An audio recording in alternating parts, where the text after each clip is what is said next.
Hello दोस्तों, welcome to my YouTube channel. तो आज हम एक बहुत ही इंटरेस्टिंग टॉपिक के बारे में बात करने वाले हैं। हम हमेशा देखते हैं जो कंपनीज अपने एम्प्लॉयज को बेंच पे बिठा के सैलरी पे करती है और उसके बाद भी वो न्यू एम्प्लॉयज को हायर करती है। ऐसा क्यों करती है वो? कभी किसी ने सोचा है? बेंच पे बिठा के पैसे दे रहा है और ऑलरेडी उनके पास बेंच पे बैठे एम्प्लॉयज है, उसके बाद भी दूसरे एम्प्लॉयज को हायर करती है बल्क में। वो भी टीसीएस हो गया, इन्फोसिस हो गया, विप्रो हो गया, कॉग्निजेंट हो गया, कोई भी कंपनी ऑलरेडी उनके एम्प्लॉयज बेंच पे बैठे हैं, उसके बाद भी वो बल्क में हायर कर रहे हैं। क्यों? उनके पास बहुत पैसा है, फ्री में बांट रहे हैं या अपनी स्ट्रेंथ को ग्रो कर रहे हैं। तो आज हम उसी के बारे में बात करने वाले, वो ऐसा क्यों करते हैं। तो इसका मेन रीजन है, जब भी कोई कंपनी बल्क में हायर कर रही है तो समझ लेना मार्केट में कोई एक ऐसा प्रोजेक्ट आया है जो उस कंपनी को चाहिए। आप हमेशा गौर करना, अगर टीसीएस बल्क में हायर कर रही है, कुछ दिनों के डिफरेंस में इन्फोसिस भी करती है, कॉग्निजेंट भी करती है और दूसरी कंपनीज भी करती है। क्यों? क्योंकि मार्केट में अगर कोई प्रोजेक्ट आता है तो उस प्रोजेक्ट को दिखाने के लिए जो हमारे पास जो हमारी स्ट्रेंथ है वो इतनी ज्यादा है और हमारे एम्प्लॉयज जो है वो स्किलफुल है। आप देखते हो ना, कितने सारे लोग होंगे जो बेंच पे बैठे रहते हैं और उनसे ट्रेनिंग करवाते हैं, मैंडेटरी कोर्स करो, ये कोर्स करो, वो कोर्स करो। क्यों? क्योंकि कंपनीज को अपने एम्प्लॉयज का स्किल दिखाना होता है सामने वाले को। मेरे पास जो एम्प्लॉयज है उनके पास ये स्किल है और इस प्रोजेक्ट के लिए हमारे पास एक गुड नंबर ऑफ स्ट्रेंथ भी है, साथ में स्किलफुल पर्सन भी है। वो ट्रेनिंग करके जो सर्टिफिकेट ऑब्टेन करते हैं ना, वो चीज वो दिखाते हैं सामने वाले को। ये दिखाने के लिए बल्क में हायर करते हैं और उनको ट्रेनिंग करवाते हैं। अब यहाँ पे क्वेश्चन आता है, बहुत सारे लोग मेरे को बोलते हैं, अरे भैया बेंच पे बैठा हूँ, सैलरी आ रही है, कोई दिक्कत नहीं है। अभी कुछ टाइम पहले का केस है, एक बंदे ने मेरे को मैसेज करा जो, और आशीष भाई कैसे हो? तो मैंने कहा मैं बढ़िया, तुम बताओ कैसा चल रहा है, इंक्रीमेंट एंड ऑल? तो उसने कहा मेरा इंक्रीमेंट तो नहीं हुआ। मैंने कहा क्यों? कह रहा मैं 1 साल से बेंच पे हूँ, मुझे यही नहीं पता जो मेरा प्रोजेक्ट कौन सा है, प्रोजेक्ट मैनेजर क्या है, मैं किससे बात करूं, मुझे कोई इंक्रीमेंट नहीं मिला। तो मैंने कहा भाई कम से कम अपने एचआर से तो बात करो, तुम्हें इंक्रीमेंट क्यों नहीं मिल रहा है? तुम बेंच पे बैठे हो, तुम्हारी गलती थोड़ी ना है, कंपनी के पास प्रोजेक्ट नहीं है, इसका मतलब ये थोड़ी ना जो तुम्हारी इंक्रीमेंट ना हो। तो कभी भी अगर ऐसा सीन किसी के साथ हो रहा है, वो बेंच पे बैठे हैं और उनको कोई इंक्रीमेंट नहीं मिल रहा है, तुरंत अपने एचआर को कॉल करो जो मुझे इंक्रीमेंट नहीं मिला है। 100% तुम्हें इंक्रीमेंट मिलेगा, ठीक है? प्रोजेक्ट में भले ही तुम एलोकेटेड नहीं हो, तुम भले बेंच पे हो, लेकिन तुम्हें इंक्रीमेंट मिलेगा। लेकिन मैं एक बेस्ट सजेशन ये देना चाहता हूं, अगर कोई 1 से 2 महीने से ज्यादा बेंच पे बैठ रहे हो ना, तो खुद सोचो, तुम्हारे पास 2 मंथ का एक्सपीरियंस है और तुम बेंच पे बैठे हो और तुम्हें कुछ नहीं आता है, तो कल को जो तुम स्विच करोगे तो क्या दिखाओगे? मैं बेंच पे बैठा था, वो दिखाओगे तो दूसरा कंपनी तुम्हारे एक्सपीरियंस को कंसीडर करेगा ही नहीं। और अगर तुम बोलोगे मुझे 1 साल का एक्सपीरियंस है, तो पूछेंगे किस फील्ड में, फिर वो क्वेश्चन पुटअप करेंगे और तुम्हें अगर उस चीज का आइडिया ही नहीं होगा तो इंटरव्यू क्रैक कर ही नहीं सकते। तो बेंच पे बैठने के बाद ना, अगर तुम्हें सैलरी मिल रही है तो खुश मत हो जो अरे बैठा हूं पैसे मिल रहा है। तुम बैठे हो ना,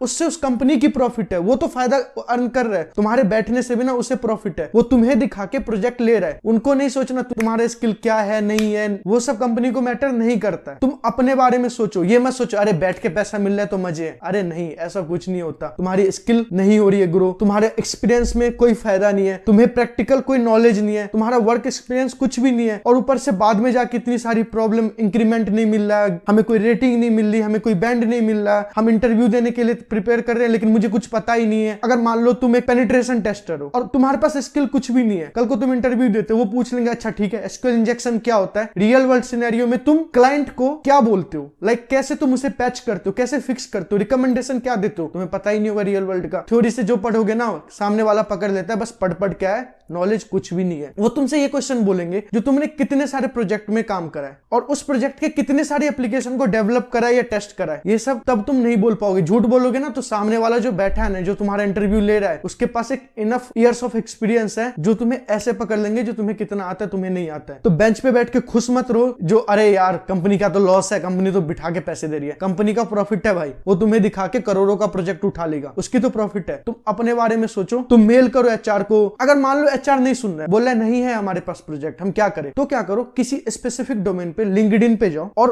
उस डोमेन के बंदे को सर्च करो। वो प्रोजेक्ट मैनेजर होना चाहिए या कोई टीममेट भी हो, मतलब लाइक किसी प्रोजेक्ट में काम करो, मेरी तरह कंसल्टेंट कोई भी हो, मुझे मैसेज करो, बोलो मैं बेंच पे बैठा हूं और क्या कोई स्कोप है, क्या मुझे मिल सकता है? तो देखो हर प्रोजेक्ट में ना नीड होती है एक बंदे की। तुम अपना स्किल थोड़ा सा ग्रो करते रहो इस बीच में किसी एक पर्टिकुलर डोमेन में, फिर तुम सबको पिंक करो, वो तुम्हारा इंटरव्यू शेड्यूल करवाएगा। और नॉर्मल इंटरव्यू होता है, वो देखते हैं जो तुम्हें नॉलेज है कि नहीं किसी चीज की। बाकी तो मान लो तुम मेरे प्रोजेक्ट में आ गए तो मैं तुम्हें ट्रेन कर दूंगा, तुम्हें ट्रेन करके मैं फिर तुम्हें प्रोजेक्ट रेडी करवा दूंगा। लेकिन मेरे प्रोजेक्ट में आने से पहले एक छोटा सा टेस्ट मेरा मैनेजर लेगा, ठीक है? उस टेस्ट को तुम्हें क्लियर करना है। बेसिक्स पूछते हैं, वो मैनेजर है, वो तुम्हें बहुत ज्यादा टेक्निकल नहीं पूछेंगे, बस ये देखेंगे हाँ इसके पास कुछ बेसिक्स नॉलेज है कि नहीं। प्रिपेयर करो, लोगों को पिंग करो, प्रोजेक्ट मैनेजर को टैग करो, बोलो मुझे चाहिए। हर किसी को मैसेज करो, मैसेज करने में मत शर्माओ। अपना करियर देखने के लिए मैसेज करने में मत शर्माओ। हर किसी को पिंग करो, बोलो मैं बेंच पे हूं, मैं टीसीएस में ऑलरेडी हूं, मैं इन्फोसिस में ऑलरेडी हूं, लेकिन मेरे पास प्रोजेक्ट नहीं है, तो क्या आप हेल्प कर सकते हो? तो उसको मैसेज करो, वो तुम्हारा इंटरव्यू शेड्यूल करवाएगा। हर कोई हेल्प करता है, क्यों? क्योंकि हर किसी को बंदा चाहिए। जिस प्रोजेक्ट में मैं काम करता हूं या करता था, मुझे भी चाहिए कोई ना कोई, मुझे अपने प्रोजेक्ट में चाहिए। मैं अपने मैनेजर को बोलूंगा जो हमें एक नीड है और ये पर्सन है, इसके पास ये स्किल है, इंटरव्यू करवा के कर दो। या ठीक है मेरे प्रोजेक्ट में नहीं है, जिस ओडीसी में मैं बैठता हूं वहां पे बहुत सारे प्रोजेक्ट है। मेरा जो डोमेन है साइबर सिक्योरिटी का, उसमें बहुत सारे प्रोजेक्ट है। उसके मैं डिलीवरी मैनेजर को बोलूंगा जो एक पर्सन है, वो ऑलरेडी है इस कंपनी में, अब बस आपको ना उसे अपने डोमेन में लाना है, क्योंकि वो बेंच पे बैठा है, उसे कुछ मिल नहीं रहा है। तो वो फिर आपका एक छोटा सा आपके कॉल पे बात करेंगे, या मैं ही आपका एक छोटा सा इंटरव्यू लूंगा, उसके बाद मैं आपका प्रोफाइल सेंड करूंगा, फिर वो एक छोटा सा इंटरव्यू लेंगे और फिर आपको प्रोजेक्ट मिल जाएगा। बेंच पे बैठने का कोई फायदा नहीं होगा। तो खुश मत रहो जो फ्री में पैसे मिल रहे हैं, अपने स्किल को ग्रो करो। और ये मत सोचो जो कंपनी को टेंशन है आपकी, जो आप बेंच पे बैठे हो वो फ्री में पैसे दे रहे तो उनका लॉस है। नहीं, अपने बारे में सोचो, कंपनीज के बारे में मत सोचो। अपने स्किल को ग्रो करो, किसी भी कंपनी में 2 साल टिको,